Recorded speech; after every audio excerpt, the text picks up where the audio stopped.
have a medical marijuana license in multiple states for PTSD.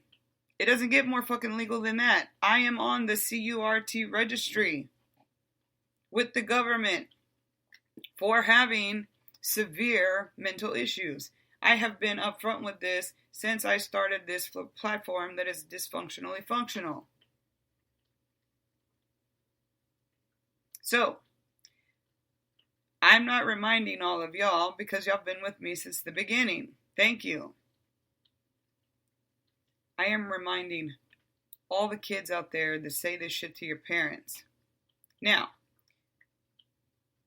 we have all heard and read this stuff, just a glimpse of the stuff that I went through with my quote-unquote mom. To ever be compared in any way, shape, or form to her, you may as well put a gun to my head and pull the fucking trigger. Literally.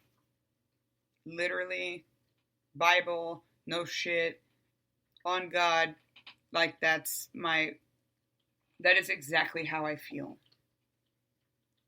Never in my life, but I'm going to tell you what, when my husband comes on here, you can ask him, and I will make sure to bring it up. I'm going to put it as a bullet point right now.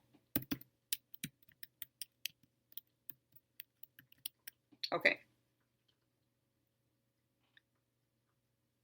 We have had conversations because, again, he always is the buffer. He is the one that everyone feels sorry for, as they should.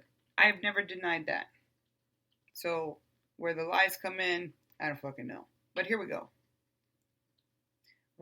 So here's how it started. So at the wedding, even my youngest daughter came in because I started questioning if anyone else had heard from our daughter. Because I know that she suffers from a lot of anxiety, social anxiety. I know being a maid of honor is stressful. Just being in a wedding and being a bride is stressful. Hell, just the logistics of it was a destination wedding, so that's challenging for people who don't live in the area. It's all stressful. And she pulled it off, and she did immaculate. She did great. But when I got home, again, I live in a spiritual world. I can tell when there's a disconnect between mine and my children's energies because I use my abilities to make sure that my kids are safe mentally, psychologically, whatever the case may be. I knew something was off. I could feel it. Everybody told me. Even my youngest was like, Mom, she came in the room. She was laughing and joking with us until stupid o'clock in the morning. Blah, blah, blah, blah, blah. You're reading too much into it. You're reading too much into it. No, I wasn't. Had the same conversation with my husband just night before last. And I said, has anyone actually heard from so-and-so? And he was like, yeah, I mean, I talk to her every day. I mean, she was in Florida, blah, blah, blah, blah. I said, yeah, I know about all that, but this is what's going on. This is what I think. And immediately, that's the conversation I was talking about yesterday where I said, hey, I could already tell he was going to get defensive and say that I was being paranoid. That's everybody's go-to. Mom's crazy. Mom's paranoid. Mom takes it to the next level. But here's where mom comes with receipts. They always want me to tell them, give me an example of a time where I fucked you over. It's always, Mom said this, Mom said she was going to do. They can't say that Mom ever did anything to them because I purposely do not physically discipline my children because it's something that I suffered from as a child, visualizing, and it's a trigger for me. I have always been that mother that has been afraid to go off on a child, which I did with Madison. While she doesn't remember, she knows the story because I told her and I had to ask forgiveness for it. And she wanted to know why her brother and sister had an easier life than she did, and I had to explain to her why. This bitch would not stop coloring on walls of very expensive apartments that we were blessed with my husband and his family. We were newbies at the time. When his family took me in, I've never gone home since. I've been with him ever since. While he has allowed me to do many bad things in my marriage, there are no secrets between us. There's none. And for example, our youngest came in here yesterday and was like, oh my God, where's the car? Why didn't anybody ask me about who could take the car? And we both looked at her like, yo, this is a situation. No, I'm sorry. No. We're going to start shutting that shit down and pointing it out to you when you make the mistakes. This is the front that we have decided to take in behind closed doors. We are pulling the rug out from under our kids, even though they think they're adults, and we're always going to be the parents. We're always going to be a united front. Paul and I will always be a united front. As long as the parents in the relationship, 1, have control of your fucking kids. 2, learn how to speak their language. But 3, learn to love yourself first, because that makes all the difference in the world. My kids, well, the ones that live with me at least, they can see that I am actually truly fucking happy in my life. Their friends adore me because I am fun. I am charismatic. I'm goofy. I'm off the cuff. I say things that I shouldn't say and that are probably so offensive to so many fucking people. But I just don't care because everything used to be light, fun, and fluffy. Parents used to be in charge. Kids used to say yes ma'am and no ma'am. Kids used to go play outside. Kids used to drink from water hoses. Kids used to live in dumpsters. Kids used to be locked outside of their houses no matter what the temperature was outside. You were only allowed to come back in to eat, shower, and go to bed. These kids, 1994 and after, the technology era, they're dumb, stupid, and they bump into walls until they choose education and choose not to be ignorant and choose to be a participating citizen of this country. So, to say that my eldest and I have had a great relationship, despite all of the positives,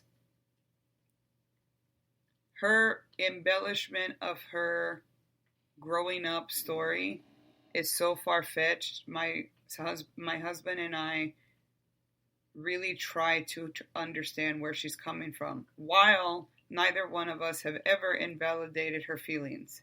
I can't we do not have the authority to invalidate anyone's feelings. But as parents, especially him, because he's the good guy, I'm the bad guy all the time, and I'm used to it. That's okay. But of course, they all cling to him. My son clings to me more. He's really Switzerland, but my son is the only person who understands me, other than my brother downstairs, because we grew up the same. But to tell somebody something like this when they're in recovery, and she told me at the wedding that she had started therapy and it was doing great. Again, we had an amazing time. It was great. But what I'm about to read you and the timeline I'm about to give you, I will leave that up to you all in the 47 countries now. Thank you very much that y'all are listening from. So, the wedding was 2 weekends ago, right? I started sending her videos after I got back home. And she was actually still talking for a while. So we get to, let's just go back to June 15th. I accidentally called her, whatever. I said total accident. I was trying to call my youngest daughter. I still love you, but it was an accident, LOL. She said, it's okay, I love you too. I heart emoji'd it. Moving on. June 17th. Are you getting the text about Dad? So I have a group chat with my family and my brother, and then I have a group chat with just my kids without my husband and my brother. Because sometimes we got to talk about different things about different people. So she was not responding to the group chat with me and my children and me, I should say. Are you getting the text about Dad? She said, yeah, I've just been busy at work all day, then packing for Florida. We're leaving tonight, so I've just been busy, and I don't have much money at all. I said, Florida, ? Oh, shit, what's there? And she tells me where she's going and tells me that it's her boyfriend, family, it's an extended thing, it's going to be crazy. And I explained to her, I am not asking y'all to pay. I just thought y'all talk to him more than I do. Again, not a lie. I talk to him more than I do. Y'all talk to him more than I do. I'm so busy with clients, I literally never leave my room. The last time I was downstairs was when I came home with our youngest daughter from Dallas. So I was just looking for ideas because I actually don't get to talk to Daddy that much. We actually go days without seeing each other. It's mainly text. And I haven't seen Junior since I've been home. That's my brother. I feel comfortable saying his name because I have his permission. And then after hearing her story, I replied, oh, wow, that sounds intense. How are you doing mentally, babe? You've been super busy. Again, as a mother who knows their child, understands their mental illness, while I can't connect with her level specifically because I come from my own personal place of anxiety and depression and stuff, I'm not a doctor, so I cannot tell her what she has. Then she goes on to tell me about his family's vacation again. Just talking about normal stuff. I'd say, get him some cute clothes. That's what she says about him. The only reason that she is answering, this is where the tone changes. For me, as a reader, as a spiritual person, and as a mom. Instinct, intuition, it's real. She says they do a family vacation there every now and then, and we're even getting pictures taken and everything. And he hasn't talked about anything he wants, now referring to Dad. So, my husband. He hasn't talked about anything he wants to me, really just stuff about his day and stuff. I'd say get him some cute clothes, and I'm mentally drained, LOL, but I think this vacation will really help me just calm down. I started therapy too. I love my therapist. I hearted all of this and said, our youngest is paying for him a membership on Bumble. And here, Maddie is responding. Why is she responding to me? Let me point this message out. She is responding because she's talking about her dad, who she has an awesome relationship with, my husband. Let's go. We just got to get him more confidence to put himself out there. So, our daughters, for Christmas, got him some new swag. He needs an upgrade because he's going to start dating soon, and they want that for him. Anytime I talk about my life, any females that I'm not in a relationship with, I don't have a girlfriend, never had one recently at all. The last girlfriend I had, her name was Jamie. She lived in Deer Park and probably still works at Walgreens on Center Street. Last girlfriend I ever had. While there are women that I talk to in my life and I go places with that happen to be gay, while my kids like to call me a racist all the time, this is why I call them homophobic. Because when we talk about Paul dating, the girls are like cheerleaders, fucking cheerleaders back in high school. But if I just mention a female's name, the whole energy in the room changes. Literally changes. The only reason she is communicating with me right now is because we are talking about something that is going to benefit Paul and what are their endeavors for him to move on as quickly as possible and get the fuck away from me because they believe that I am just here for finances when I actually hustle and make my own fucking money, but thanks for that anyways. Moving right along, He does deserve better. When Paul